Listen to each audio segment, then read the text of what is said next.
கிழக்குலையும் தோற்கிறாரு, பெரம்பூர்லயும் தோற்கிறாரு. எழுதி வைத்துக் கொள்ளுங்க, புக் மார்க் பண்ணி வைங்க. இந்த கிளிப்பை மட்டும் எடுத்து கட் பண்ணி வைங்க. 2 தொகுதியிலும் தோற்கிறாரு. 234 தொகுதியிலும் விஜயனுடைய தாவேகா தோல்வி அடைகிறது. அதுல எந்த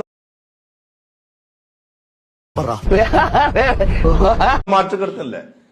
எந்த தொகுதியும் ஜெயிக்க முடியாது, எந்த தொகுதியும் ஜெயிப்பதற்கான வாய்ப்பு. டேய் எழுதி வச்சுக்கடா, 4ஆம் தேதி நான் மத்தவங்க எல்லாரையும் விட்டுருவேன். நாங்க ஜெயிக்கிறோம் தோக்கல, எப்படி பெரம்பூர்லயும் தோக்குறோம், திருச்சி ஈஸ்ட்லயும் தோக்குறோம். நீ எழுதி வச்சுக்க. NTK 0, எப்படி 234 0. நாங்க எவ்வளவு ஜெயிக்கிறோமோ ஜெயிக்கலையோ அதெல்லாம் அதுக்கப்புறம்.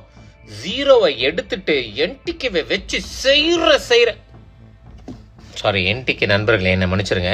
இந்த ஆளை சீரியஸா சொல்றேன், இந்த ஆளை மே 4ஆம் தேதி அடிக்கிற அடியில மக்களே பாருங்க, இந்த ஆள் மூஞ்ச கொண்டு போய் எங்க வச்சுக்கிறான்னு பாப்போம். விஜய் சாருக்கு எங்க போனாலும் கூட்டம் வருங்க. அவர் மிகப்பெரிய நடிகர். ஒரு பொழுதும் கூடுகின்ற கூட்டம் ஓட்டாக மாறாது. அவரை கூட்டம் வந்துச்சு. ஆமா, அவரை பாக்குற கட்டாயம் கூட்டம் வரும். என்ன குழப்பம்? எங்க தெருக்கு வந்தாரு, நானும் பாப்பேன். 1996ஆம் ஆண்டு 1996 போகும்போது இளைஞர்கள் கூட்டம் வந்திருக்கு. அப்ப நீங்களா இல்ல. கூட்டத்தை வச்சு ஒண்ணும் கணக்கு பண்ண முடியாது. கூட்டம் அப்படிங்கறத பத்தி நீங்க பண்ணக்கூடாது. திரைப்புகழ் பெற்ற நடிகர் ஒரு இடத்துல பொது இடத்துல வரும்போது அதை ஒரு தடவை பார்க்கணும்ட்டு மக்கள் வெகுவா கூடுவாங்க. என்ன சொல்லல, கூட்டம் ரசிகர் கூட்டம் வரத்தான் செய்யும். சிறந்த நடிகர், அதுல எந்த மாற்று கருத்தும் கிடையாது.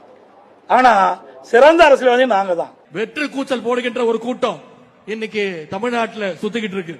நண்பா, ஒரே ஒரு டவுட், எங்க போனாலும் இது வெறும் சும்மா கூட்டம், ஓட்டு போட மாட்டாங்கன்னு சொல்றாங்க. அப்படியா? இது என்ன சும்மா கூட்டமா?